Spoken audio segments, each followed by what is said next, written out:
Did you know that one mistake could cost millions of lives? In this story, the USA decided the fate of the war in just a few days. If you're interested in the truth about World War II, subscribe and hit the like button. There are many shocking facts ahead. Imagine the first line of a logbook catching in a pilot's throat. Hans Werner Lurcher steadied his hand and wrote it anyway, aware that what he was about to record could upend 3 years of Luftwaffe assumptions about their foe. Could the Americans truly have produced thousands of machines like this? What nation, already fighting a global war, could turn out such intricacy by the thousand? Through the windscreen of a captured Boeing B-17 Flying Fortress, marked by the Germans as DL plus XC Lurcher, surveyed a dashboard that mocked prior intelligence conclusions. The most advanced versions of this bomber would one day bristle with 13 defensive gun stations. Even the B-17F in front of him carried 9 heavy-caliber machine guns, each spitting up to 750 rounds a minute, weaving an interlocking storm of fire that redefined what a bomber could be in the sky. Now in German hands and nicknamed Wolfhound, this intact American heavy bomber stood ready to become the first of its kind the Luftwaffe would test in flight. Ask yourself, if one aircraft concentrates this much punishment, what happens when the count rises to hundreds, welded together in tight defensive boxes? Lurcher and his fellow test pilots would learn in the months ahead that the answer bit deeper than any defeat on the ground. The capability projected by this single airframe, multiplied across massed formations, posed a kind of aerial problem no German fighter pilot had faced and no German factory could match. The metamorphosis from enemy weapon to treasure trove of intelligence had begun not today, but 3 months earlier, on December 12, 1942. Picture the scene. Le Test. Paul Flickinger at the controls of B-17F, serial number 41-24585, heading for the Rouen-Sotteville Railroad Marshalling Yards in occupied France. His bomber belonged to the 361st Bombardment Squadron of the 303rd Bombardment Group at RAF Molesworth in Huntingdonshire, England, and bore on its nose the unofficial title Wolfhound, painted there by American ground crew. The 303rd Hells Angels had met combat less than a month before and still lacked deep experience. Yet on this December morning, it dispatched 20 B-17s toward Luftwaffe, servicing facilities roughly 60 miles east of Paris. Routine at first, the mission soon met a harsher rhythm. German fighters from several Luftwaffe units converged. Messerschmitt Bf-10 and Fokker Wolf FW-190s striking again and again. They understood that only by cracking the tight defensive weave could they prevail, and they drove in with relentless intent. Machine gun and cannon rounds shredded Wolfhound's fuselage and wings. One engine coughed out, its propeller freewheeling, useless. Another sagged, power fading, smoke bleeding from wounded cylinders. What would you decide in a cockpit like that? As the crippled B-17 sagged behind the protective formation, Flickinger faced a choice that bordered on the impossible. The remaining fortresses pressed on for England. To slow for him would be to invite the circling fighters to feast. Imagine yourself in that sky. The channel ahead, a thin thread of hope. The French air behind, alive with fire and pursuit. To try for England in a crippled bomber that could no longer hold formation meant only one thing, certain death. What about steering toward neutral Switzerland or Sweden? Hundreds of miles of hostile airspace lay between, engines failing, fighters hunting. What would you choose? For Lieutenant Paul Flickinger, only one course offered his crew any real chance: an immediate emergency landing on ground controlled by the enemy. Peering through gaps in the cloud and the smoke trailing from wounded engines, Flickinger picked out a field near Melun, France, roughly 60 miles southeast of Paris. Then came the moment when nerve and skill fused into instinct. With damage buckling through the airframe of a 30-ton giant, he set the bomber down, wheels up into a hayfield. The B-17 slid, heavy and deliberate, across grass and mud. The bald turret pointed at the earth, gouging a long furrow until the aircraft finally shuddered to a halt.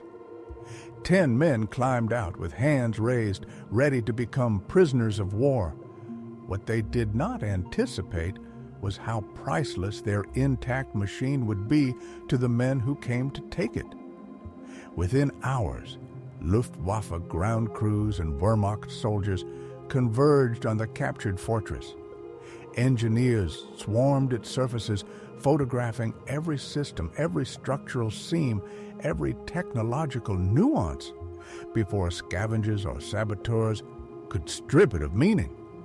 Compared to the usual wreckage aircraft shattered across fields and forest, secrets tangled in twisted metal, this was an intelligence windfall without precedent.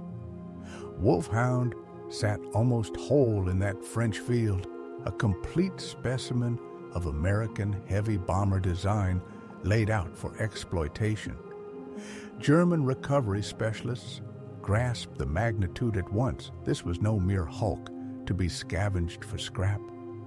This was the first B-17 Flying Fortress to fall into Luftwaffe hands in flyable condition, an extraordinary opening to examine American heavy bomber design, construction methods, defensive armament, and operational potential. Technicians moved quickly to prepare the aircraft for transport to Leeuwarden Airfield in the Netherlands, a major Luftwaffe base grown from a pre-war Dutch civil airport. The move demanded meticulous planning. Any misstep could further harm the prize. 2 days after the capture, December 14, 1942, German mechanics finished temporary combat repairs. Fuel tanks were filled with German aviation gasoline. German national insignia replaced the American stars on wings and fuselage.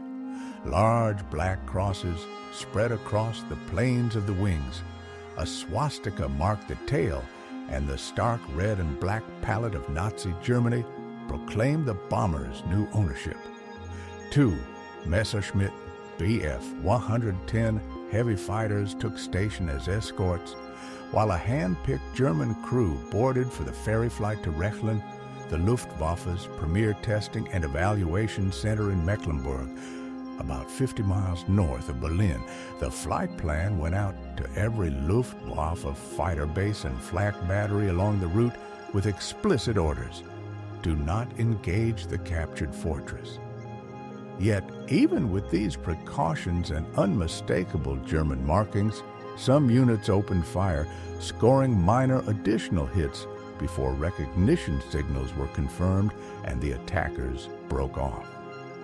The episode laid bare 2 realities at once: the keenness to swat American bombers on sight and the frictions of coordination within a command structure already feeling the strain of fighting on multiple fronts.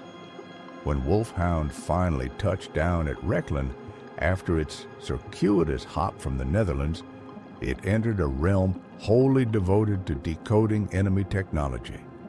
Rechlin functioned as the central test bed for Luftwaffe evaluations.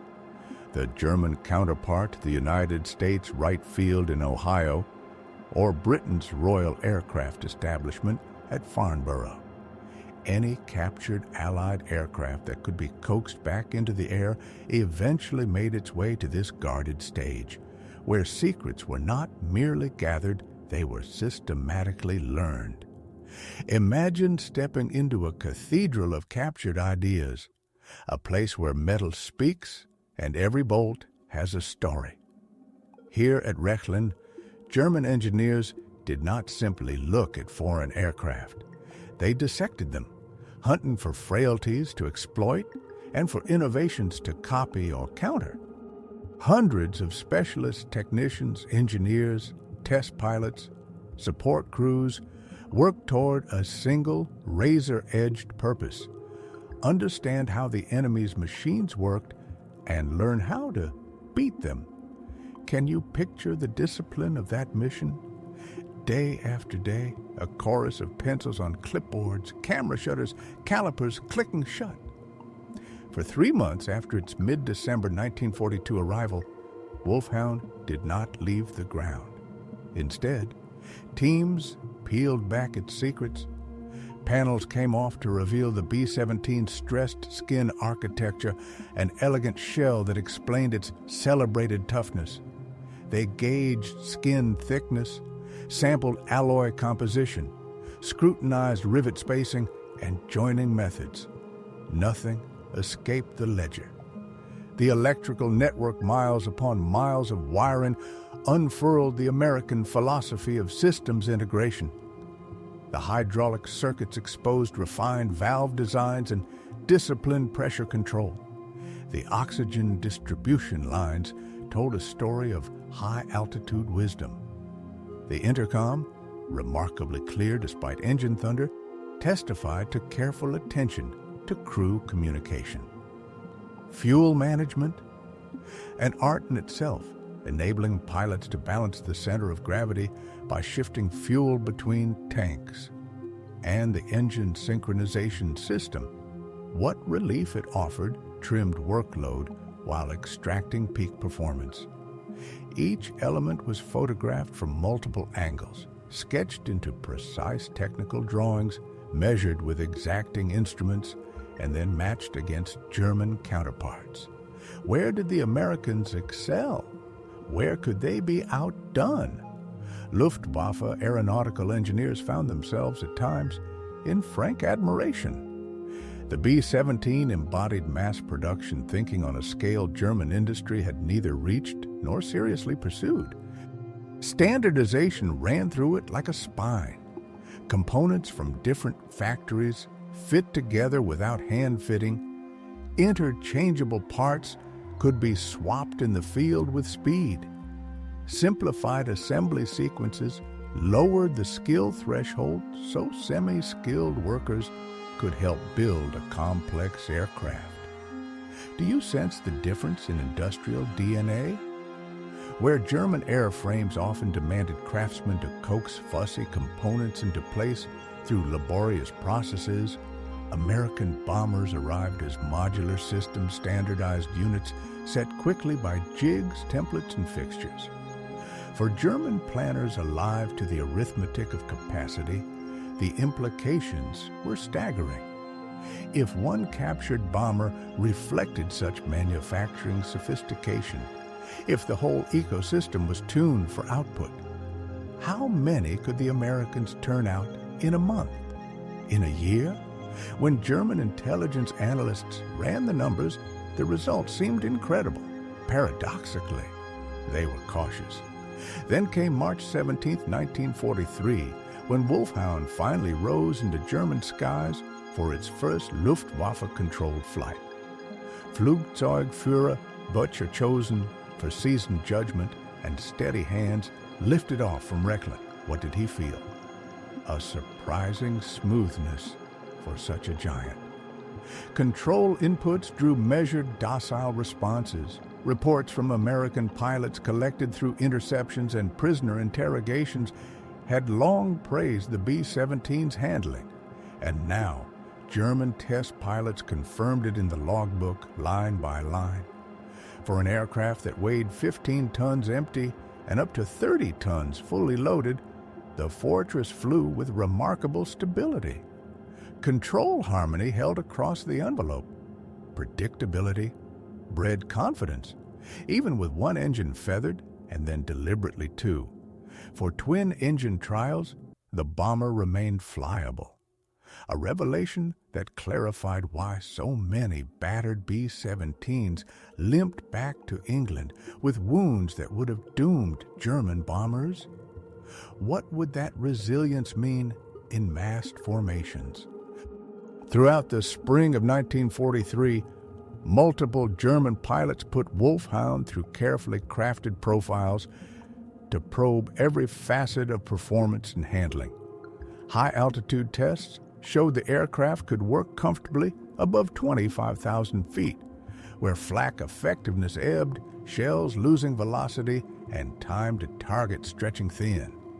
Engine synchronization trials revealed a sophisticated regime. Constant speed propellers paired with automated governors that lightened pilot workload while holding engines at their sweet spot across different phases of flight. Each sortie added a brushstroke to the portrait, not an invulnerable machine, but a robust, intelligently engineered tool, one that, multiplied by hundreds, reshaped the very geometry of the air war. Picture the air crowded with metal wings, machines flying so near you could count the rivets on the next ship's fuselage. Formation exercises with Wolfhound revealed why American box formations seemed to knit themselves into floating fortresses. The bomber's innate stability let crews hold precise station under pressure. Dozens of aircraft could align into geometric patterns so tight that any attacker had to brave a lattice of interlocking fire to get close. Can you feel the tension of that choreography? Altitude, spacing, throttle, trim, everything balanced so the formation itself became a weapon? Yet the trials that mattered most for German fighter tactics were the ones that mapped the B-17's teeth. Understanding the defensive armament rose to the top of every planning sheet in the West. What were the blind spots? From which angles could a fighter survive its approach? At what ranges could German cannons open up without stepping into the lethal envelope of American guns? And what hard-won tricks had veteran Luftwaffe pilots already distilled from bloody experience? These were not academic questions. They were survival. The raw figures sobered even the optimists. The B-17F came standard with 9 Browning M2 machine guns of .50 caliber, their arcs overlapping until nearly every approach vector carried risk for an attacker. Later variants, most notably the B-17G entering service in the summer and fall of 1943, would raise that tally to 13 with a chin turret and strengthened nose armament. But even 9 heavy guns eclipsed the defensive provisions of contemporary German bombers. Consider the contrast.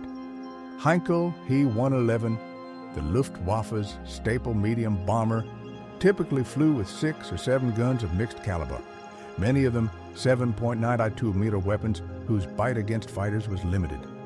The fast Junkers Ju-88 might spread 4 or 5 defensive stations around its airframe.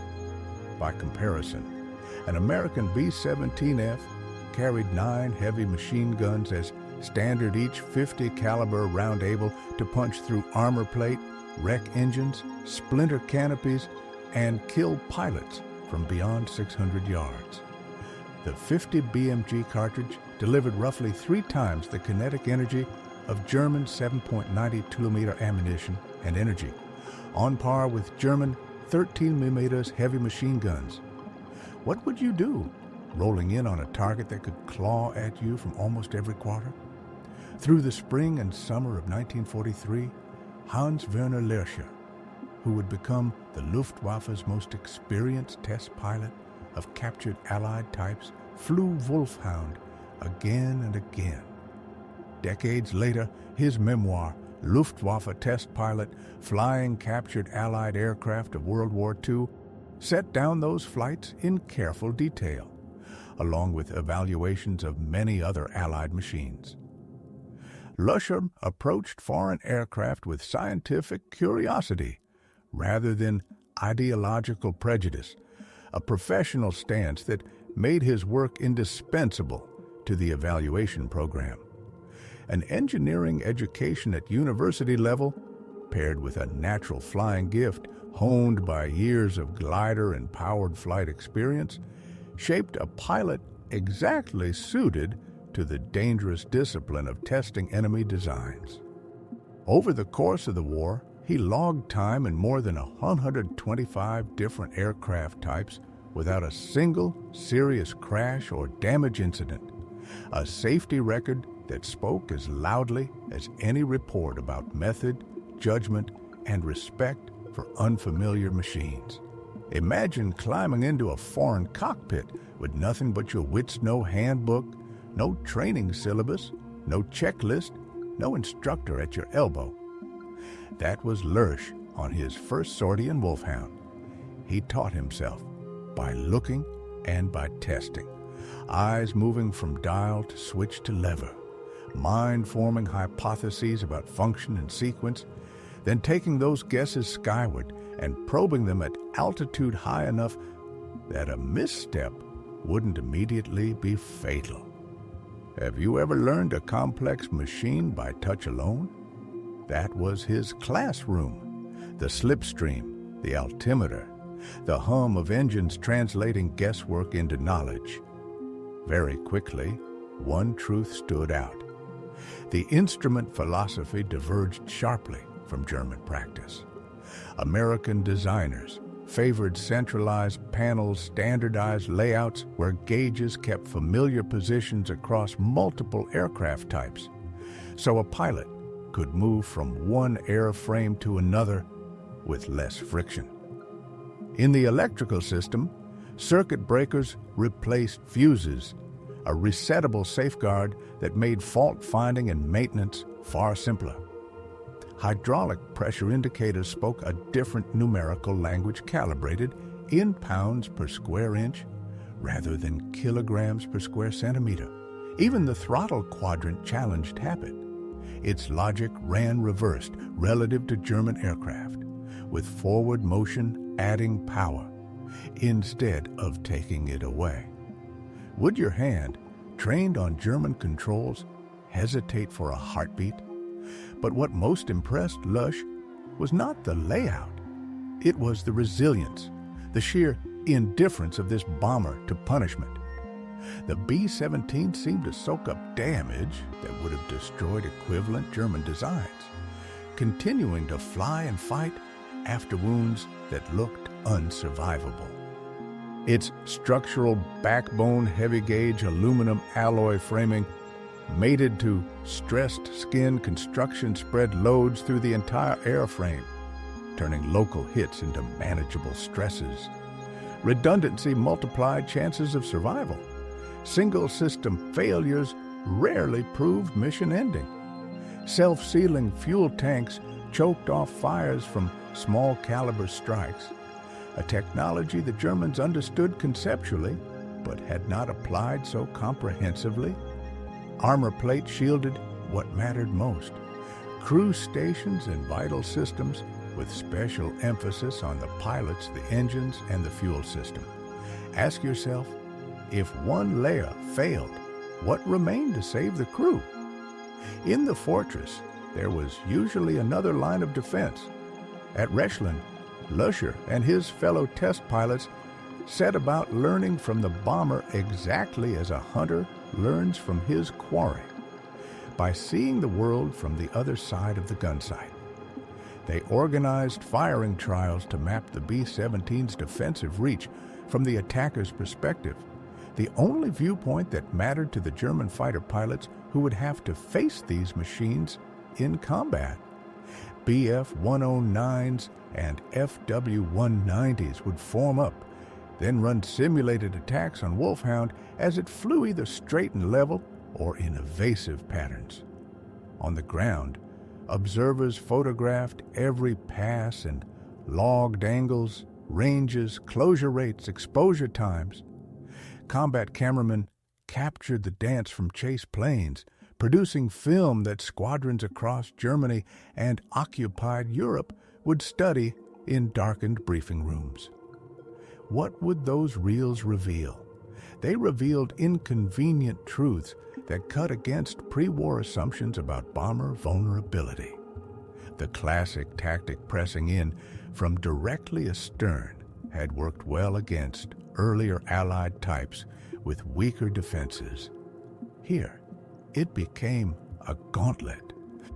The B-17's tail gunner, ensconced in a powered Cheyenne turret with clear plexiglass offering superb visibility, commanded the entire aft hemisphere, leaving no blind spots above, below, or to either side within 30 degrees of the tail axis. The dorsal Sperry turret, mounting 2.50 caliber guns in a powered rotating mount, could slew aft and add its bite, doubling the weight of fire ripping down the fighter's approach lane. Even the waist gunners, braced at open windows along the mid-fuselage, could rake targets coming in from behind and slightly low or off the quarters. Imagine boring in at 6 o'clock.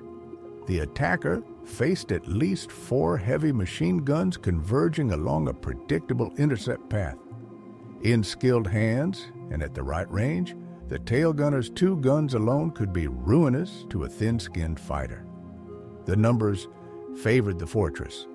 Typical closure rates, about 150 to 200 miles per hour differential, left the German pilot perhaps 3 to 5 seconds of firing time before he had to break off to avoid colliding with the massive bomber. 3 seconds. How steady could your hands be? During that sliver of time, the bomber's gun crews flooded the corridor with hundreds of rounds, building a cone of fire the attacker had to tunnel through. The lesson etched itself into every film frame and every range card. Approach from directly behind, and you invited the most concentrated defensive punishment the B-17 could deliver.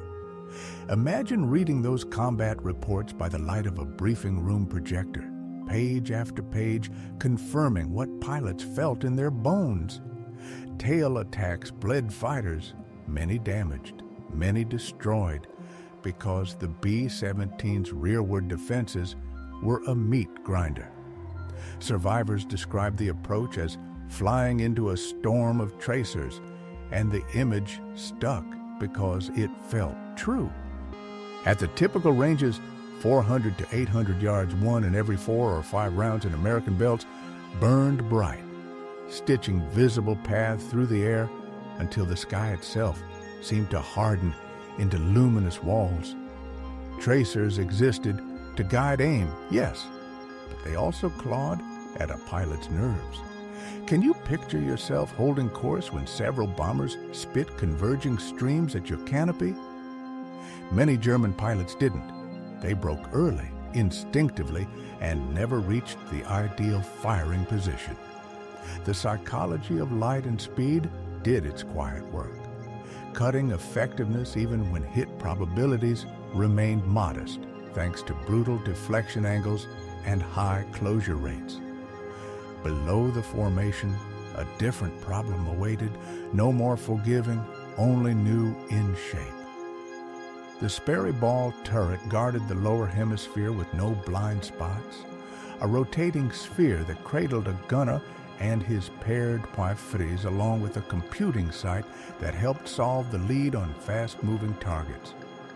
Imagine the posture, knees jammed up, oxygen mask mashed against glass, the world framed by optics as the gunner tracked in 360 degrees of azimuth and nearly 90 degrees of elevation, from the horizon to almost straight down.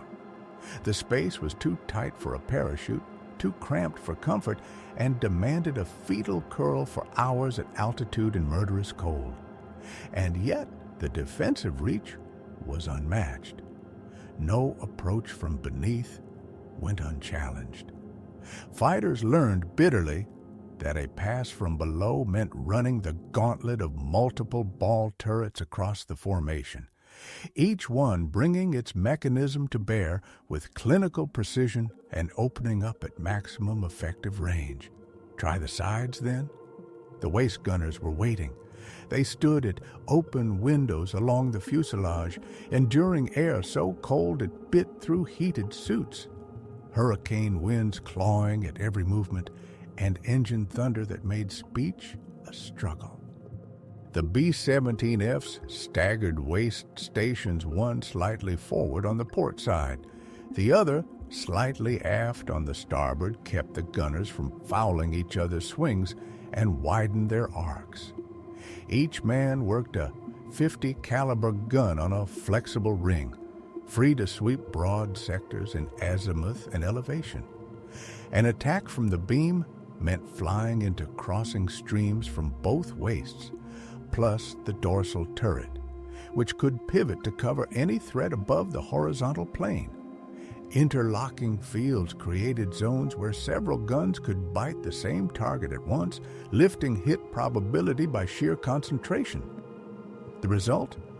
German fighters shifted to high-speed slashing passes, minimizing time on target and, inevitably, accuracy. So, where was the seam? Rechlin's evaluations pointed to a tactic that offered the best odds: frontal attacks, 12 o'clock high, head-on. This approach shrank exposure time and probed the bomber's thinnest defensive arc, where fewer weapons could be brought to bear. Early B-17s, including the F variant that Wolfhound embodied, mounted only 2 or 3 flexible nose guns, worked by the bombardier and navigator, men whose first responsibilities lay elsewhere. Those guns, set in sockets in the plexiglass nose, had limited traverse. Crews had to shift them physically from one port to another. The nose glazing gave the bombardier a superb view for accurate bombing through the Norden bomb site, but it offered little protection for the forward crew and left only modest firepower to answer a frontal rush. Now imagine the nerve it took to commit. A German pilot diving slightly from above and ahead could aim a tight burst at cockpit and forward fuselage right, where the pilot sat, then snap away under the bomber before the defensive guns could truly settle. This doctrine of head-on attack was championed in late 1942 by Hauptmann Egon Meyer of Jagdgeschwader II, drawing on combat-tested insight. Most of the B-17's sting faced rearward or abeam, leaving the nose comparatively vulnerable, and the numbers made the tactic brutal. At 12 o'clock, relative speeds topped 500 MEPs, think 350 to 400 MEPs on the fighter side, and a 150 to 100 atoma MEPs on the bombers, so the engagement compressed into a heartbeat of decision. Would you hold steady in that closing tunnel of glass and steel, trusting your aim while the world rushed at you? That was the wager, and for a time, it paid. Imagine the view through a nose blister when time itself seems to compress. At that combined closing rate, the nose gunner had perhaps 2 seconds, no more, to acquire, lead, and fire before the fighter streaked over or under. 2 seconds that demanded extraordinary marksmanship. Track a rapidly swelling target, judge the lead, squeeze the triggers cleanly. While wind blast shook the airframe, vibration blurred the sight picture, and the mind wrestled with the primal shock of a fighter diving straight at you, guns already alight. Meanwhile, the attacker enjoyed the luxury of a nearly stationary aim point growing larger in his sight, a far simpler problem than deflection shooting against crossing targets. When executed with skill and nerve, the head-on pass worked spectacularly. German pilots who mastered it sometimes cut down multiple bombers in a single mission. But the price of admission was nerve of a rare sort, and not every pilot had it. Fighter and bomber hurtled toward each other at more than 500 miles per hour combined, swallowing distance at roughly 750 feet per second. The attacker had to hold dead ahead, watching a 4-engine giant balloon from a distant fleck into a windshield-filling mass waiting until the range tightened to 200 yards or less before unleashing cannon and machine gun fire. Any hesitation, any early break, sparked by survival instinct, bled away effectiveness and wasted the precious ammunition German fighters carried. Many pilots, staring at that fast-growing bulk while traces from the nose guns whisked past the canopy, broke too soon. Their passes fizzled, and as they flashed over the target, the top turret often found them. Even the successful were not always spared. At those closure speeds, collision was a constant specter, beaten back only by precise timing and crisp spatial judgment. Pilots who pressed too hard, fixated on the kill and missed the brake cue, sometimes failed to pull out before smashing into the very bomber they had just mortally wounded. Several Luftwaffe fighters collided with B-17s during frontal runs, the impact obliterating both crews in an instant. And then there was the bomber's notorious toughness. The forward fuselage could absorb shocking damage and still stay airborne. Unless cannon shells struck the cockpit, squarely killing or disabling both pilots or simultaneously crippled multiple engines, the Fortress often kept going, kept shooting, and more often than not, made it back toward England, where repair shops could resurrect it for another sortie. A damaged bomber that returned to base still counted as a failed interception, no matter the risks the attacker had taken. At Rechlin, these test flights paired with combat accounts from frontline fighter units across Germany and occupied Europe coalesced into a thorough portrait of the B-17's strengths and vulnerabilities. The conclusion spread through the Luftwaffe as tactical bulletins, training films, and intelligence digests. Yet that knowledge offered cold comfort to planners who grasped the strategic arithmetic. Understanding the Fortress did not erase it, and the Americans kept turning out more of them faster than the Luftwaffe could burn them down. Between May and early June 1943, Wolfhound went back under the microscope in Department E3 under Otto Kuno's direction. Engine performance trials charted power at varying altitudes. Supercharger efficiency runs mapped the best operating parameters. Fuel consumption studies produced range charts for differing conditions, all focused on the R-1820 Cyclone radial engines that drove the Fortress. Each unit delivered 200 horsepower at rated altitude, and 4 of them hung in nacelles, slung beneath and ahead of the wings, a quartet of lungs whose synchronized beat defined the bomber's power and reach. Imagine 4 mechanical hearts beating as one 4,800 horsepower in concert hurling a 30-ton colossus toward the thin, blue edge of the sky. At altitude, that power pushed speeds toward 300 miles per hour and lifted operating ceilings beyond 35,000 feet, a realm where the air thinned to the point that German fighter operations faltered without specialized equipment. What does such performance mean when multiplied by hundreds? German intelligence analysts ran the arithmetic and winced. Boeing and its subcontractors were turning out these intricate machines at rates 5 to 10 times greater than Germany's heavy bomber production. The figures sounded like fantasy, yet they converged from multiple intelligence streams and held up under scrutiny. If American factories could manufacture bombers of this sophistication in such quantities, while simultaneously building fighters, tanks, ships, and transports for a global war, what chance did Germany have of matching that industrial tide? The question lingered like a shadow in every planning meeting, a reminder that modern war had become an industrial contest as much as a military one. On June 12, 1943, Wolfhound stood on public display at Lourdes Airfield, showcased for Luftwaffe commanders and technical specialists. It did not stand alone. Nearby, a B-24 Liberator offered a different American path to long-range bombing. A P-47 Thunderbolt embodied a fighter philosophy of ruggedness and overwhelming firepower rather than nimbleness. A P-51 Mustang hinted at the looming threat of long-range escorts that would soon shepherd bomber formations deep into Germany.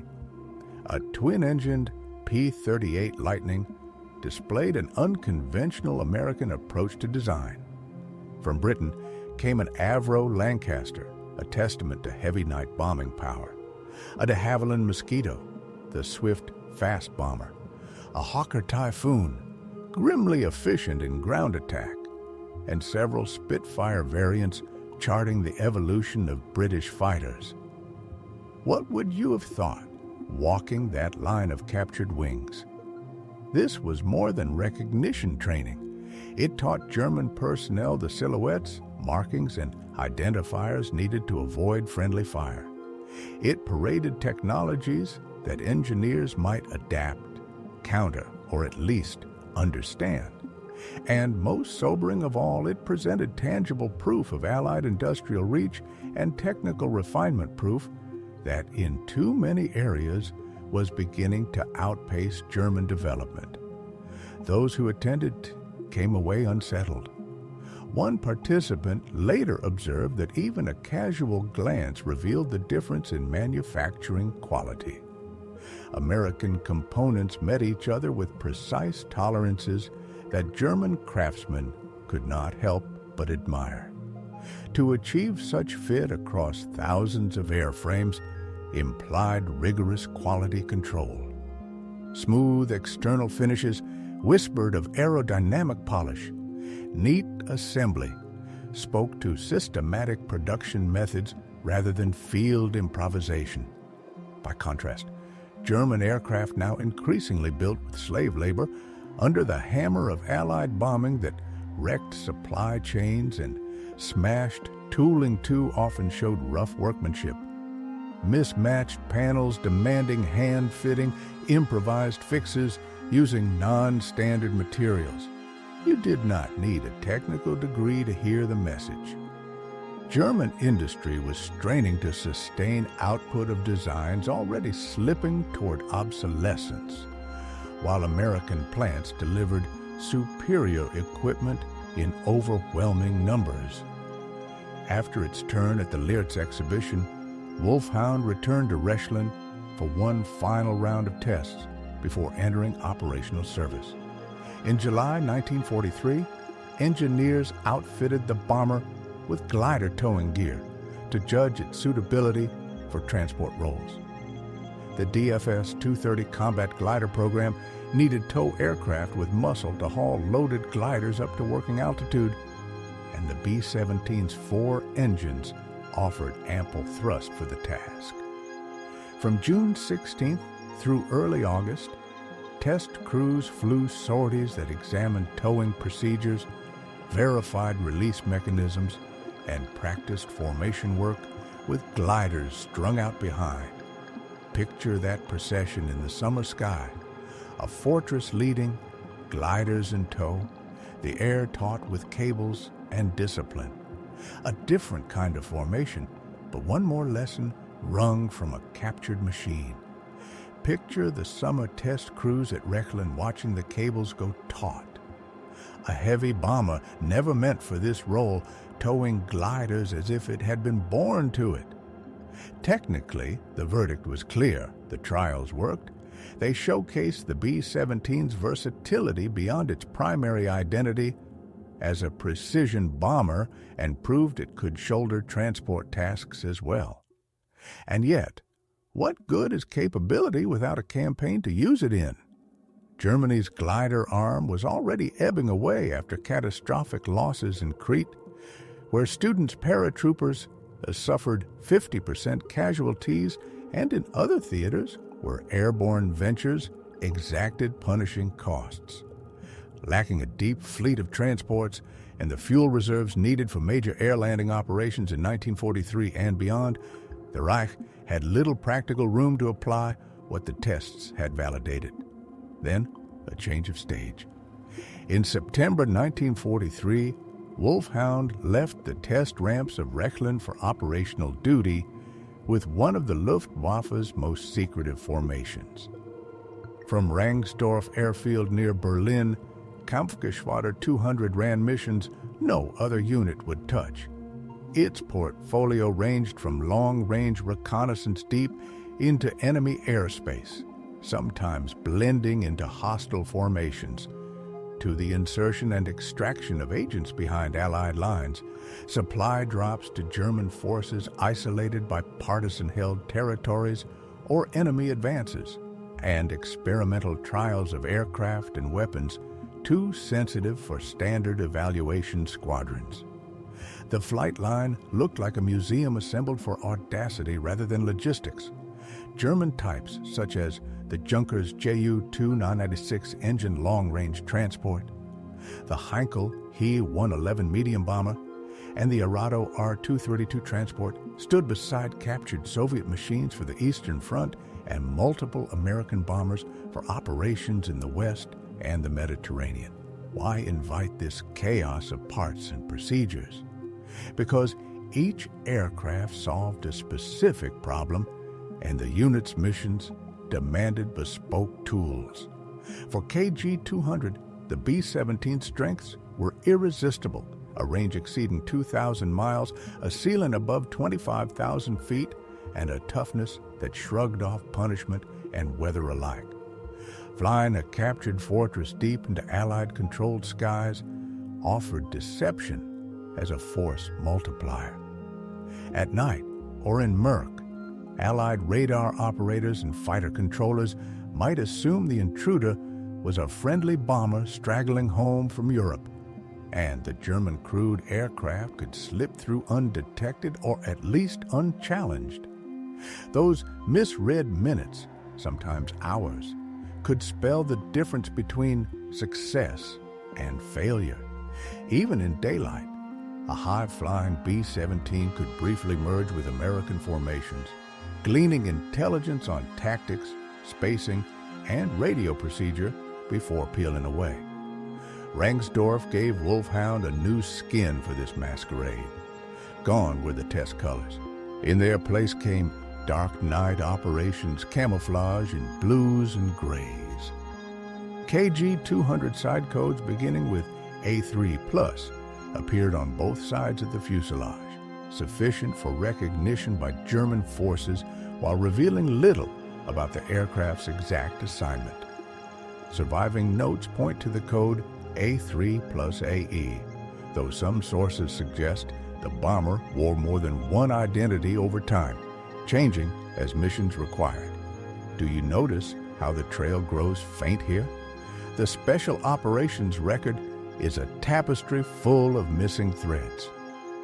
Detailed documentation of Wolfhound's operational life with KG-200 largely vanished, lost in destroyed or scattered archives, shielded by veterans who lived into a post-war age when aspects of their work stayed classified for decades or never written down with any fullness because secrecy was part of the job. Even so, the outline can be seen. Post-war research by aviation historians established that KG-200 operated at least 4 captured B-17s between late 1943 and mid-1944, with some accounts hinting at higher numbers during peak activity. Read that again and imagine the implications. American heavy bombers, flown by German crews, threading the same skies as their original owners' machines, turned inside out by a unit that specialized in the improbable and, for a time, made it work. Imagine a flight map that stretches from the Atlantic to the Levant. These captured fortresses ranged across Europe, the Mediterranean, the Middle East, and North Africa, slipping into some of the war's most sensitive theaters. Some sorties were almost prosaic in outline moving vital people or equipment to isolated German garrisons cut off by Allied advances or operating behind enemy lines. Others were knife-edge insertions, intelligence agents dropped by parachute at night or bailing out from high altitude so that they landed far from the aircraft's apparent course. Several missions turned a photographer's eye on the enemy ports where invasion fleets might gather, airfields where bombers massed, supply hubs that hinted at future Allied moves. And then there were operations about which even time has kept its silence. The most sensitive remained veiled decades after the war, their details known only to participants who are no longer here to tell them. Hans Werner Lörcher did not stop with Wolfhound. After it moved to KG-200, other captured B-17s reached Rechlin, and he flew them too. On October 9, 1943, B-17F serial 42-30336 missed not only to its American crew-developed engine trouble during a mission over Germany and crash-landed in a field at Norholm Estate near Vardar in Denmark. The crew bailed out over Denmark, but the pilot, displaying the type's famed gentleness even in extremis, brought the bomber down intact in a controlled landing. German recovery teams arrived quickly. By now they understood what such prizes were worth. Lörsch himself flew the aircraft out of the field to Esbjerg Airfield and then on to Rechlin for evaluation. Consider what that implies. An unfamiliar American bomber lifted from a farm field with no manual, no checkout, no ground school. It spoke to Lörsch's exceptional test pilot skill and to the B-17's forgiving handling that let good hands make good outcomes. Miss Nonnelly, too, received the German code 7+8 and served in evaluation roles until at least December 1944, when records show it still flying tests. Each freshly captured fortress meant a new round of close study. Engineers compared production blocks, tracing evolutionary changes, some hinting at vulnerabilities to exploit, others demanding fresh countermeasures. They fired different ammunition at B-17 structure to refine fighter attack profiles. They measured the bite of German cannon calibers against American armor and self-sealing tanks, concluding that 20mm hits were often marginal, while 30mm shells, when they landed, proved devastating. Out of this discipline emerged a full portrait of an aircraft that, in 1943, stood at the summit of American bomber design and wielded defensive firepower that changed the logic of daylight strategic bombing. Consider the Rechlin figures. A single B-17G, the final, most heavily armed variant entering service in the summer of 1943, carried 13 Browning M2 50-caliber machine guns positioned to give near-total coverage. Those weapons, firing standard 50 BMG at 750 to 800 rounds per minute, could sustain fire for minutes at a time, constrained chiefly by ammunition and barrel heat that gunners had to manage. The typical ammunition load ran to roughly 7,500 rounds, distributed according to a plan that balanced coverage against weight. Tail turret, 500 rounds per gun, 1,000 total, enough for prolonged engagement of pursuers. The dorsal turret received similar allotments, so the top gunner could maintain contact over time. The ball turret, cramped as it was, carried 250 to 500 rounds per gun, depending on mission needs and the gunner's size. Each waist position held 600 to 800 rounds for its flexible gun. Nose stations, including the G model's chin turret, were provisioned on comparable logic to last the mission. Now translate that into immediate effect. When Rechlin test pilots calculated the aggregate firepower of a single B-17G firing all guns at once, the result startled even seasoned readers of gunnery tables. 13 guns at 750 rounds per minute, puts the combined rate near 10,000 rounds per minute. In the time slice that matters tactically, that is roughly 160 heavy bullets hurled into surrounding air each second. Imagine the approach corridor filling with that, a visible and invisible cone of punishment. And remember, American bombers never went alone over enemy country. Imagine the sky as a vast machine, its cogs and gears made of aluminum and fire. American daylight strategic bombing, shaped by pre-war doctrine and hardened in the crucible of 1942 to 1943, depended en masse on the idea that a single bomber was vulnerable, but a formation became a fortress. The combat box, refined by Colonel Curtis LeMay, paid for in blood over Germany, stacked aircraft in tight three-dimensional lattices so that each ship's guns guarded its neighbors. Picture the geometry: a squadron element of 3 aircraft flying close V or echelon as tactics demanded. 3 such elements, stepped in height and offset in plane, formed a 9-ship squadron box. 3 squadron boxes then locked into a 27-ship group box, though some groups flew 4 squadrons and swelled to 36. In practice, attrition and maintenance often set the count between 18 and 27 for a 3-squadron group. Now run the arithmetic with me. Even assuming a blend of F and G models, 9 guns, rather than 13, for some the group's combined defensive armament still topped 180 heavy machine guns, all with overlapping arcs. Multiply again. 3 groups made a wing box of 54 to 81 bombers, hurling the fire of 500 to 700 guns into the air, knitting the sky into kill zones where attacking fighters met concentrated fire from dozens of ships at once. How would that look from a cockpit? German pilots said it felt like flying toward a wall of tracers. At 400 to 800 yards, any gunner who saw an attacker opened up. Suddenly, the air filled with glowing threads that were as mesmerizing as they were murderous. 50 or more guns might track a single fighter slicing head-on through the lattice, each bomber's crew laying down maximum rate. The spectacle was terrible and beautiful at once, and psychologically crushing. Even when hit probabilities were modest, thanks to brutal deflection angles, fickle range estimates, and split-second firing windows, the mind often quit before the math did. Luftwaffe after-action reports captured the result.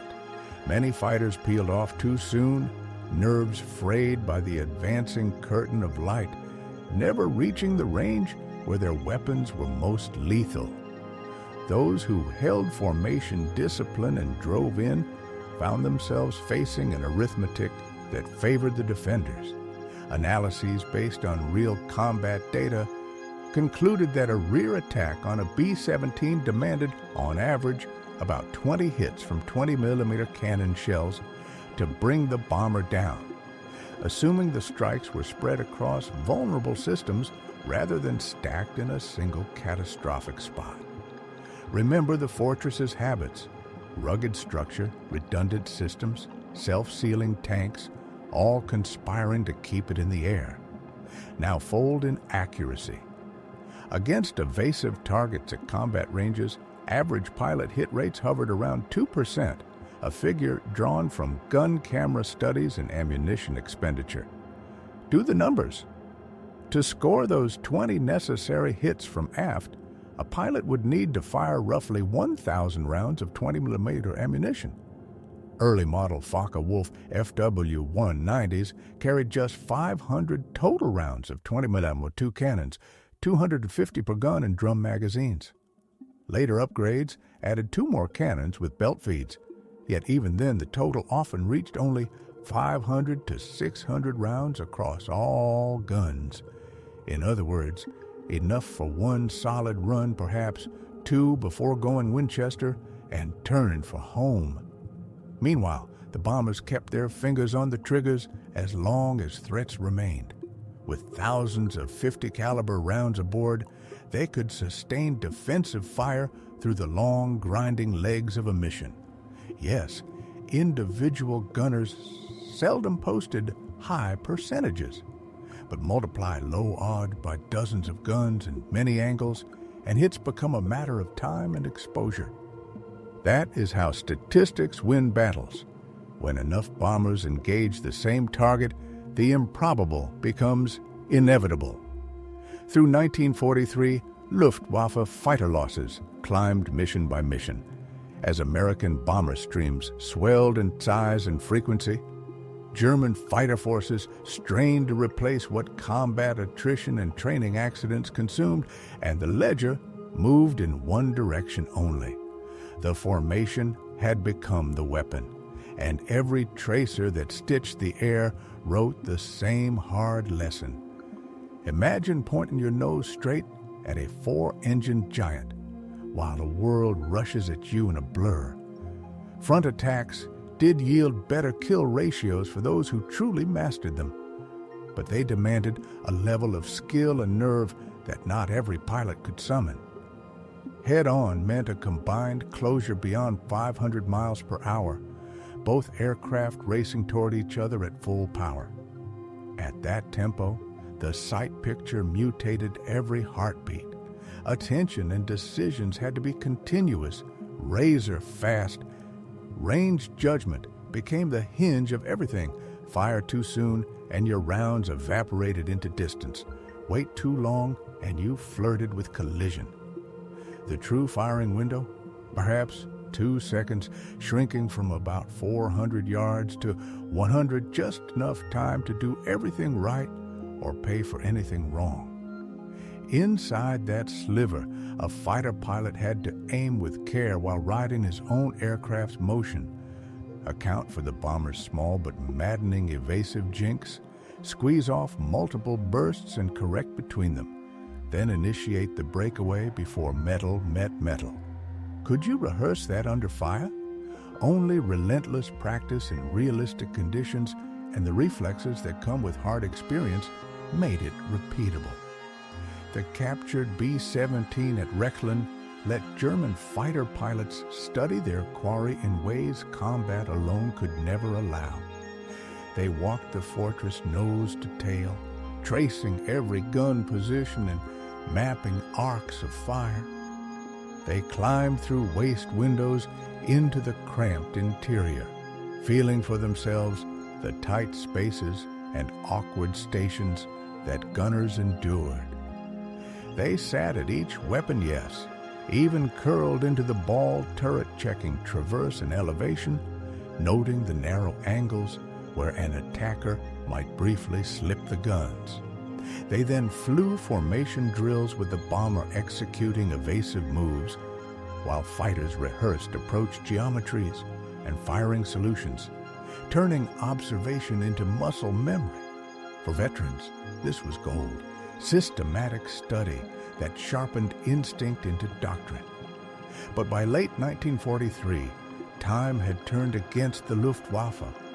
Experienced pilots were vanishing faster than training pipelines could produce comparably skilled replacements. New graduates, short on hours, shorter still on combat seasoning, struggled to perform complex attack profiles under fire while keeping situational awareness intact.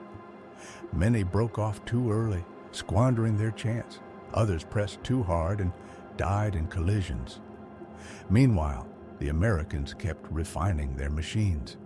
Enter the B-17G in late summer and fall 1943. Wearing the telltale chin turret, a remotely operated pair of 50 caliber guns under the nose, slaved to the bombardier through a computing sight. Overnight, the bomber's front arc, once the favored lane of German aces, grew far more lethal. Consider what that meant in the air.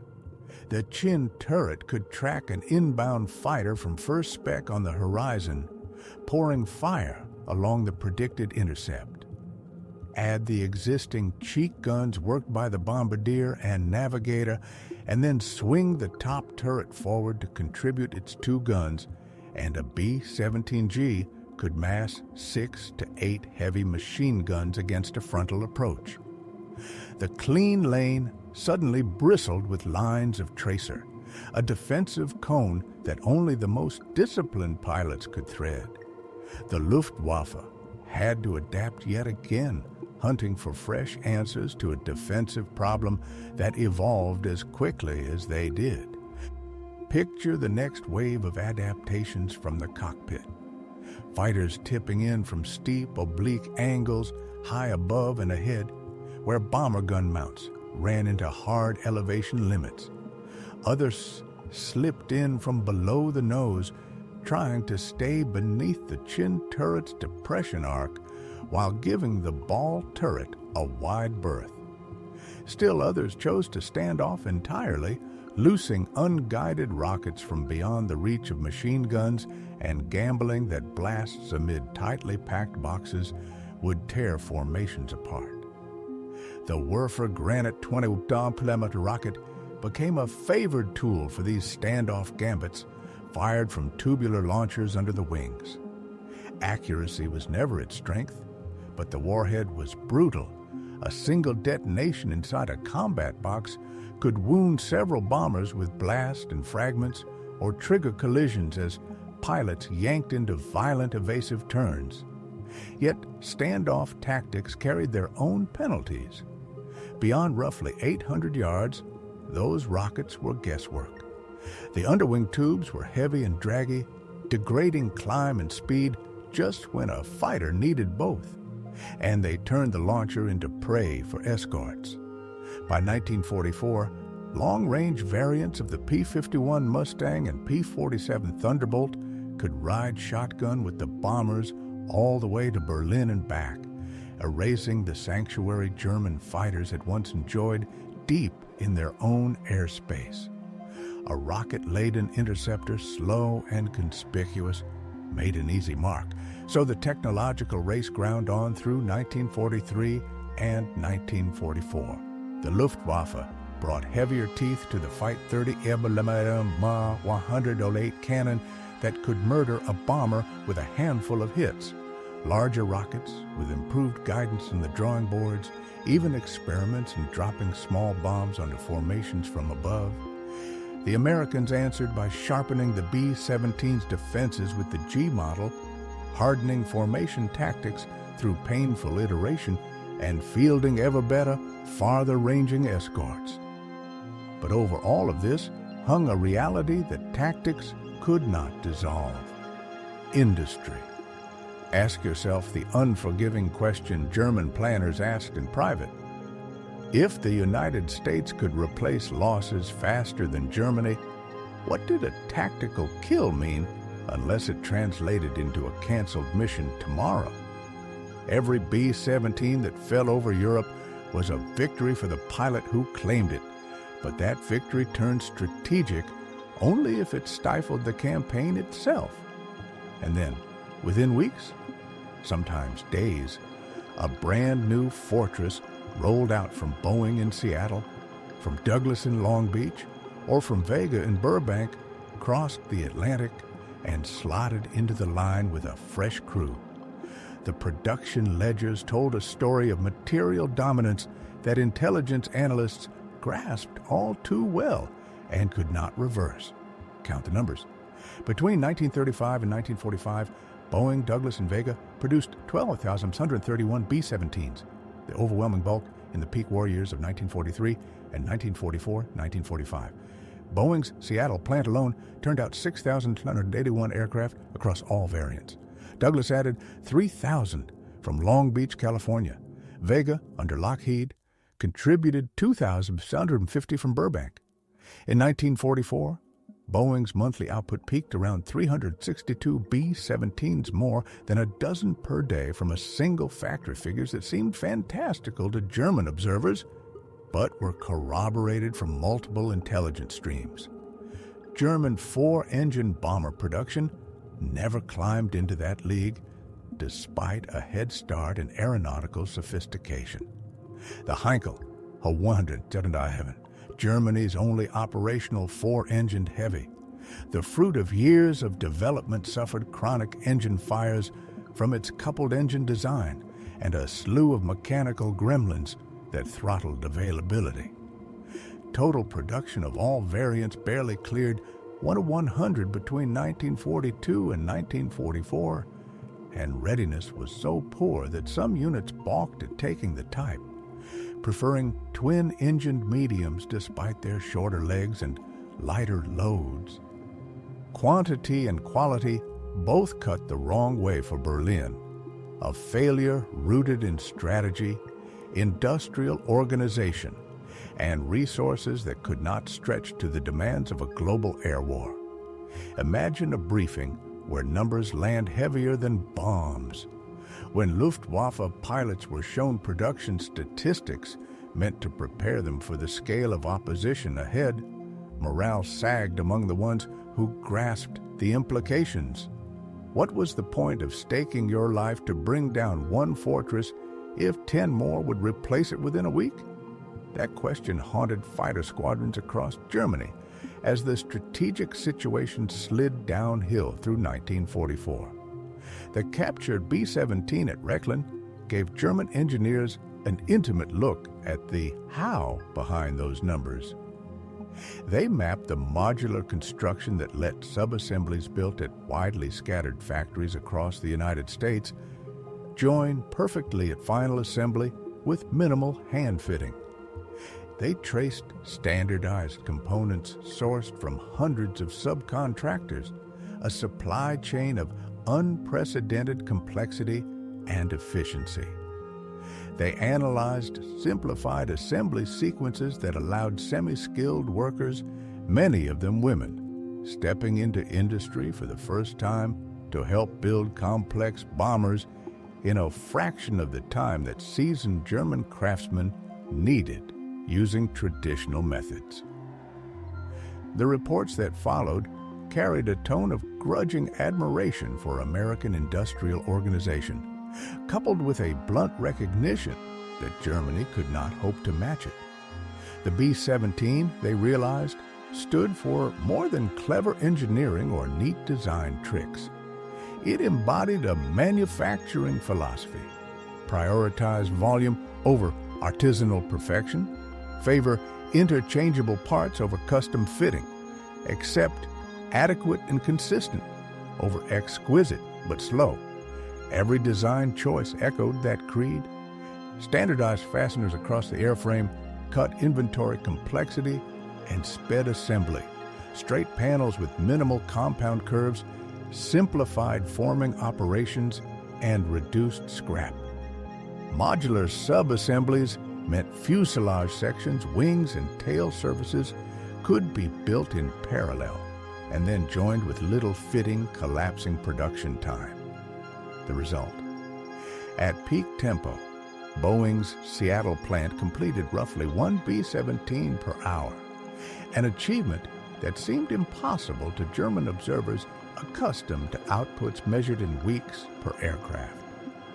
German factories, still rooted in traditional practices, custom-fitted components, hand-riveted assemblies, highly skilled craftsmen at every station did, in fact, require weeks to finish a single bomber. The strategic implications were as clear as they were merciless. Even if German fighters achieved favorable exchange ratios, 2 or 3 bombers down for every fighter lost, American industry could sustain that attrition indefinitely. German industry could not. By mid-1944, even the most optimistic commanders could no longer deny the arithmetic. The question ceased to be whether Germany could win the air war over Europe. It became how long German forces could keep fighting under a steadily worsening material imbalance before collapse arrived. Wolfhound and the other captured B-17s at Rechlin had taught the Luftwaffe everything it needed to know about the Flying Fortress as a weapon system. They charted its strengths, rugged structure, heavy defensive armament. They cataloged its weaknesses, the vulnerable nose on early models, the blind spots in gun coverage. They documented capabilities in range, altitude, bomb load, and formation performance. They noted limitations, the dependence on formation integrity, the susceptibility to determined frontal attacks. And they forged tactics that, in the hands of skilled pilots with iron nerves, could still bring the bombers down despite their defenses. But that knowledge could not overturn the core arithmetic of production that set the strategic outcome. For every German pilot who learned to attack B-17s effectively through training at Rechlin or in combat, the Americans trained 10 new bomber crews. For every fortress shot down over Germany by superior tactics, American factories built 5 more. For every successful interception that disrupted one raid, a dozen more followed the next week, larger, denser, and backed by an industrial engine that did not tire. Imagine the fortress not as a single airplane, but as the keystone of a whole architecture, a system built to drive American daylight bombing deep into enemy skies, despite everything thrown against it. The defensive firepower that stunned German test pilots was only one pillar. The B-17 fused long range exceeding 2,000 miles with a high-altitude reach above 25,000 feet, a heavy bomb load of 4,000 to 8,000 pounds depending on the mission, a rugged airframe that could soak up damage, and the kind of defensive armament that made attackers think twice. Multiply that package across hundreds of aircraft flying in mutually supporting formations, and you get an aerial instrument that rewrote the terms of modern war.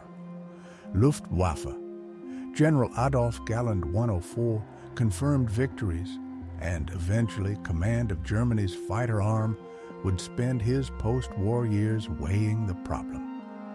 He noted often and plainly that individual German pilots frequently entered combat with superior training and deeper experience than many American bomber crews flying their first tours.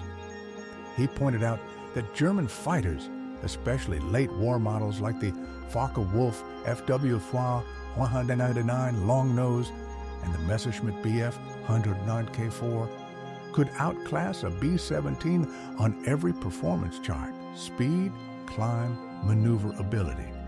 And he emphasized that German cannons bit harder than American 50s, hurling explosive shells that could rip a bomber apart with a few solid hits. Yet despite those advantages in hardware and in hands, the daylight offensive ground forward, dismantling German industrial capacity piece by piece. Why? Galland kept returning to the same answer: American industry. The United States simply built more of everything faster than Germany could burn it down. Bombers, fighters, tanks, transports, all of it. The captured B-17s made that reality undeniable to the engineers and planners who sifted their secrets at Rechlin. They pulled every panel, traced every circuit, and audited each design choice with a thoroughness any investigator would admire. What did they find? Much to respect, little to fault. The fortress stood as mature engineering executed with manufacturing excellence, discrete technologies integrated into a coherent weapon system.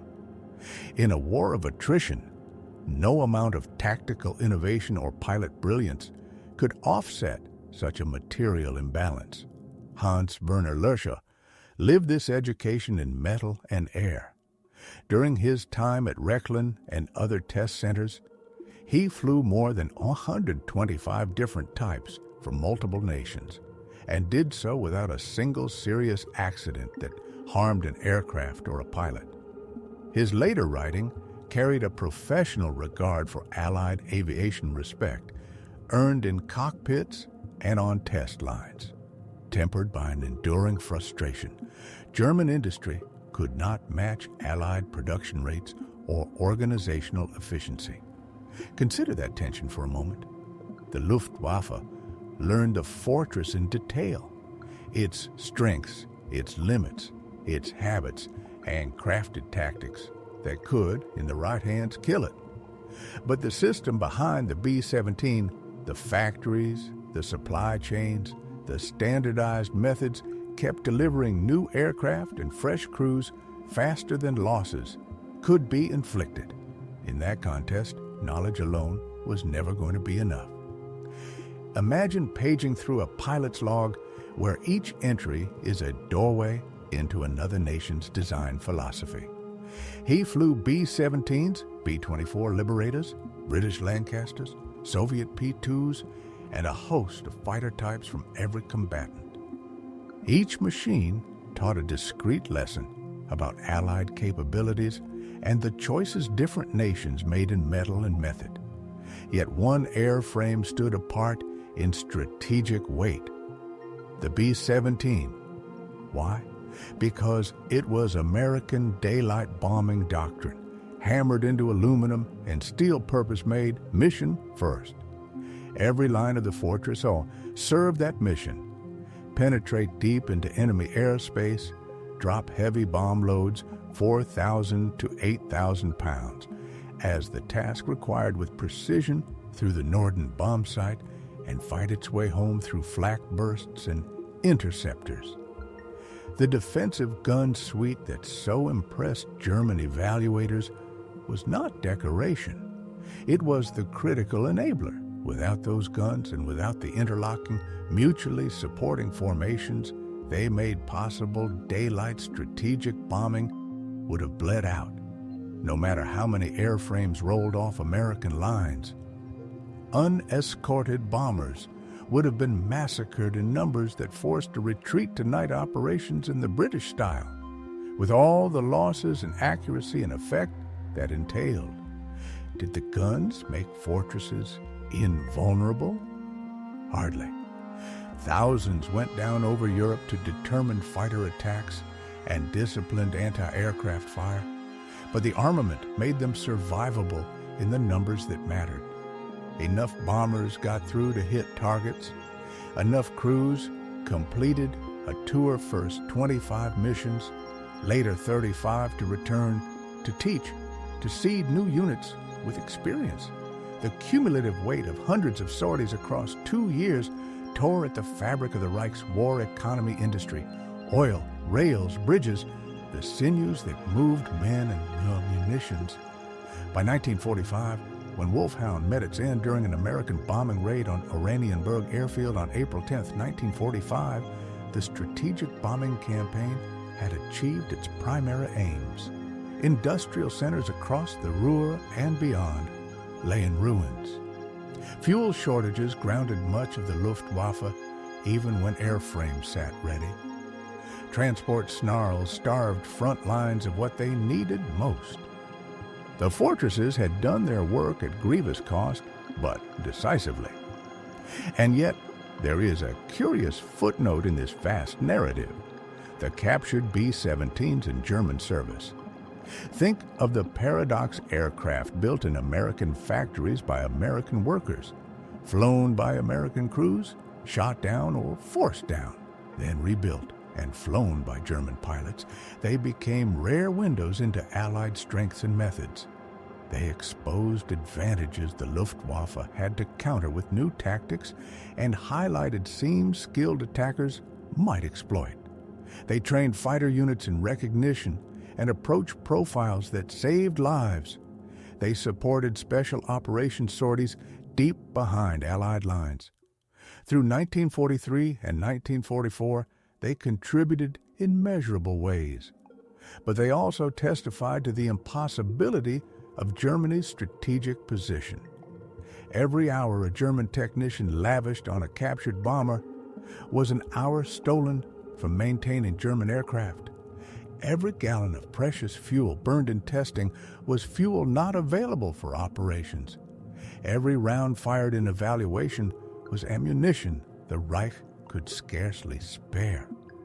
Meanwhile, American plants produced more B-17s every single day, replacing combat losses faster than they could be inflicted. The production figures, staggering even 8 decades on, render the final verdict.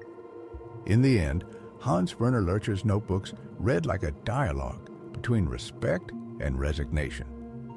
He flew widely over 125 different types without a serious accident, and his post-war reflections show professional admiration for Allied aviation married to frustration with Germany's inability to match Allied rates and organizational efficiency.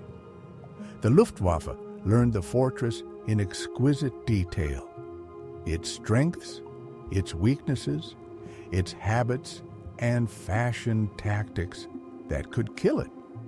But knowledge alone could not overcome the arithmetic of attrition. Strategy was written not only in tracers and contrails, but in assembly lines and shifts, the very forces that Wolfhound, paradoxically, helped the Luftwaffe to understand. Picture a production line that feels less like a factory than a living organism. Boeing's Seattle plant alone turned out 6,181 B-17s across every variant, from the inaugural Y-1 B-17 to the final B-17G. Douglas added 3,000 more from Long Beach between 1942 and 1945. Vega, working out of Burbank, contributed another 2,750 in the same span. By war's end, the total topped 12 Alpha 731 airframes, the last fortress rolling off the line in May 1945. Each was a labyrinth of roughly 40,000 parts sourced from hundreds of subcontractors. 4 Wright Cyclone R-1820 engines rated at 1,200 horsepower apiece. Miles of wiring binding systems together, thousands of pounds of aluminum shaped into spars, ribs, and skins, and that fearsome defensive suite up to 13 heavy machine guns fed by thousands of rounds. Set this against Germany's output. Even with a head start in the 1930s and early leadership in strategic bombing theory, Germany never built even 2,000 four-engine bombers over the entire war. The Gulf wasn't just square footage of shop floor or the number of drill presses. It ran through doctrine, geography, human capital, and politics. American strategy prioritized heavy bombers for deep penetration, strategic targets. Germany channeled resources into mediums and dive bombers, optimized for close air support, two very different ways of thinking about air power. American geography oceans as moats let factories expand and operate without enemy disruption, while German plants labored under constant bombardment that wrecked facilities, killed workers, and snarled supply lines. American universities turned out designers, managers, and technicians by the thousand. Germany bled experience as the war ground on and casualties mounted. Most fundamentally, American political and economic systems proved more elastic in mobilizing for total war than a rigid Nazi hierarchy riven by competing power centers, slow decisions, and ideological blinders. Add these together, and you have not a mere advantage, but an engine of victory. The B-17 was one weapon among many, but it symbolized the whole apparatus of American war production. When Luftwaffe officers stood before Wolfhound at Rechlin, running hands over panels, tracing wiring, flying evaluation hops, they were in truth examining an industrial civilization and its capacity for sustained output. What should have been obvious to any objective observer became inescapable. You cannot defeat an enemy who can build bombers faster than you can shoot them down, who can train crews faster than you can kill them, who can deliver bomb tonnage that dwarfs your nation's total output across sectors.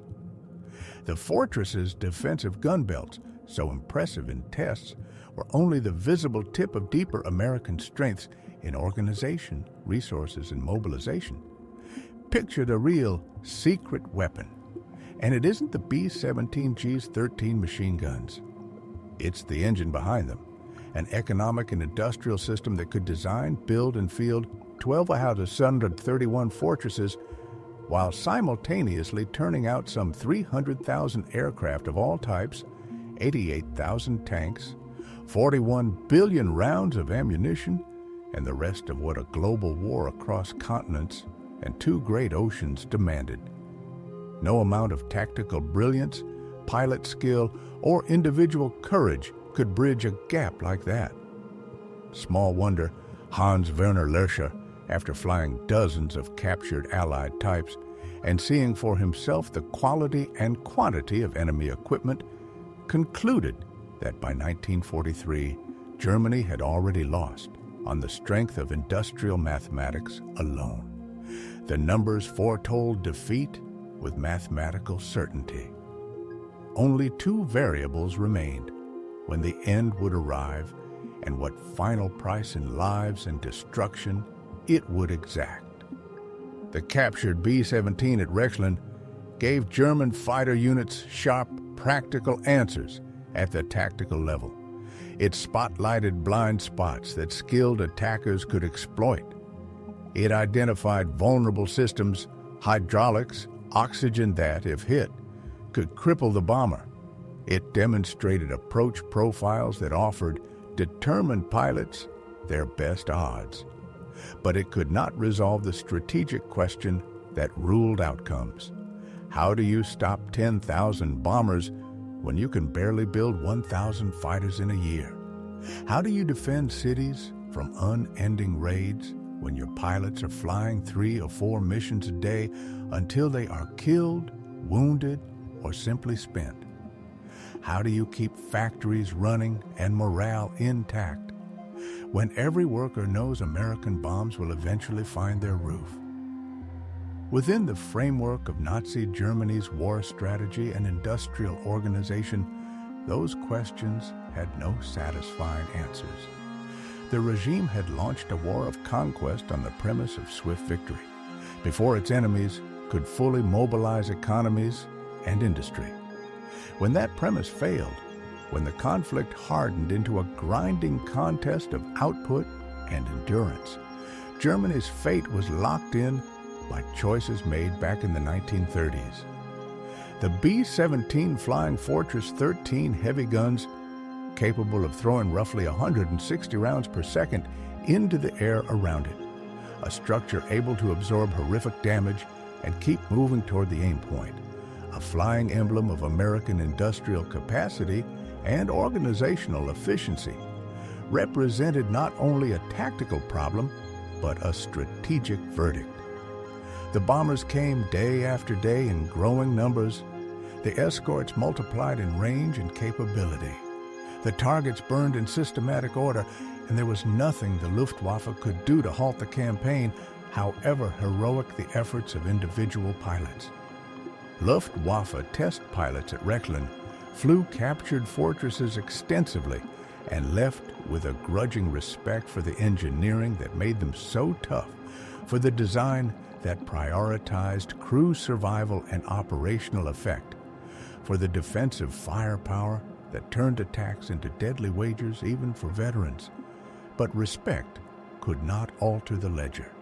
Knowing the enemy's strengths did not conjure the resources to defeat them when those resources simply did not exist in sufficient quantity. By late 1944, many of the captured B-17s in German service had been destroyed or rendered unflyable by one cause or another. The lesson they had taught, however, remained etched in steel and statistics.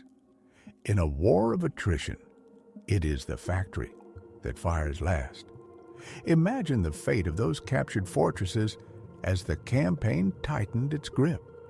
Some were blown apart on their own ramps when Allied raids shifted to smashing Luftwaffe airfields and infrastructure. Others simply wore out maintenance lapses, becoming fatal as spare parts vanished and supply lines frayed. A few still slipped into the night for KG-200 in the war's last months, but by then their intelligence value was spent. The Luftwaffe already knew what there was to know about the Flying Fortress.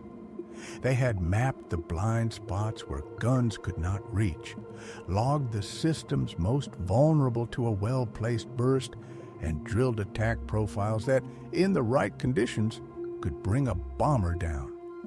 Yet that hard-won knowledge grew steadily less useful against thousand-bomber streams, each escorted by hundreds of fighters, a storm that overwhelmed defenses by mass alone. Yes, individual German pilots continued to carve remarkable tallies from B-17 formations. Some aces claimed dozens of bombers, their technique honed in part by time spent around captured examples at Rechlin. But heroic performance at the edge could not offset systematic industrial inferiority and crushing numerical odds. For every ace who lived long enough to accumulate experience across dozens of sorties, 10 new pilots died on their first or second mission, never getting the chance to learn those tactics. By 1944, the average life expectancy for a German day fighter pilot was measured in weeks. Many never reached 10 combat missions before death or crippling wounds removed them from the line, and unit experience spiraled downward. Across the lines, the Americans institutionalized a different rhythm. Crews rotated home after completing their tours, initially 25 missions, later 35 as loss rates declined and those survivors fed their expertise back into training commands in the United States. Lessons paid for in blood became curriculum, not whispers. That systematic approach stood in stark contrast to German practice, which flew combat pilots until they were killed, captured, or grounded by wounds or exhaustion. Two philosophies, two material realities. America could afford to pull veterans off the line because its factories supplied a steady flow of new crews and machines. Germany could not. Every pilot who could still fight stayed in combat, and average experience ebbed away. Captured B-17s taught the Luftwaffe much about American defensive firepower, painstaking, methodical lessons. 1,000-bomber raids taught the rest, the scale of American resolve, resources, and staying power. The final lesson arrived in May 1945, when the guns fell silent. Germany lay in ruined cities shattered, industry broken beyond quick repair, the military crushed between Soviet armies in the east and Western forces in the west. 2 years of sustained operations had done their work. The fortress's defensive armament, so impressive to German testers in 1943, proved sufficient for the mission despite terrible attrition. Nearly 5,000 B-17s lost to all causes. And the story ends where it began, high over Europe, where men fought and died in machines that embodied their nation's industry, doctrine, and ideas about war. Hans Werner Lersche survived to 1991. He published his memoirs and contributed to historical work that preserved the test pilot's vantage for future readers. There is pride in those pages, pride in skill, in disciplined flying, in technical achievement, but also an unblinking acknowledgement. Once American industrial capacity fully mobilized, Germany's defeat was inevitable. He had seen the enemy's equipment in both quality and quantity. He had flown the captured aircraft and understood their systems. And he recognized what the numbers had been saying since 1943. The outcome would be decided by the arithmetic of production. And in that equation, Germany could not prevail. Picture the post-war debriefing rooms where yesterday's adversaries became today's consultants. His mastery of captured Allied aircraft made him valuable to Allied intelligence, and he lent that expertise to projects assessing German and captured Allied types for the air forces of the new era. As for Wolfhound, the first intact B-17 to fall into Luftwaffe hands, it served Germany from December 1942 until its destruction in April 1945. In those 2.5 years, it schooled German airmen and engineers in American bomber design, defensive doctrine, and industrial method. The lessons were rich, technically sharp, tactically clarifying, yet strategically powerless. Knowing the enemy's advantages did not erase them, and it could not conjure counters where resources did not exist. Those 13 guns that so dazzled test pilots at Rechlin were more than hardware. They were American industrial philosophy cast in metal, overwhelming firepower by volume, mutual support through formation tactics, redundancy by layering weapons to cover every approach. All of it built for one outcome: enough bombers would survive each mission to smash the target and come back to do it again. The method worked despite brutal costs, despite the loss of nearly 5,000 B-17s to all causes, despite 1943 casualty rates that topped 20% in some units, despite German fighter resistance that sent hundreds of fortresses down in flames. The strategic bombing campaign achieved its aims. German war industries across the Ruhr and other centers were wrecked. Cities burned under incendiaries. Transport networks buckled under sustained interdiction. And when the shooting stopped, American factories were still producing B-17s at a pace that could have replaced every combat loss in roughly 6 months, an unmistakable verdict on the futility of waging an attrition war against American industrial capacity. In that sense, the captured B-17s became unwitting witnesses to their own nation's defeat. Every test flight unwrapped another layer of American capability. Every evaluation report logged another American advantage. Every training sortie repeated the same blunt conclusion: the United States possessed an industrial strength Germany could not match by any realistic means. Yes, the fortress's defensive firepower deserved respect, but the power behind it, the productive engine, was the deciding force. That was the true lesson of the captured flying fortresses, though its full weight took time to sink in. Luftwaffe officers who flew the B-17s admitted they had never seen anything like the fortress's defensive scheme on other bombers. They marveled at the interlocking arcs that sealed off approach angles, at the heavy caliber weapons that could break fighters at long range, at the ammunition stocks that sustained engagement over entire missions.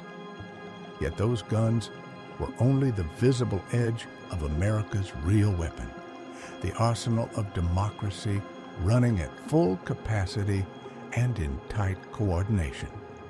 Once that arsenal was unleashed and fully mobilized, it proved unstoppable, however determined the resistance. The fortresses came in their hundreds. The bombs fell where they were aimed, and Germany fell with them. Captured B-17s could refine tactics and illuminate vulnerabilities. They could not alter a strategic destiny written by industrial capacity.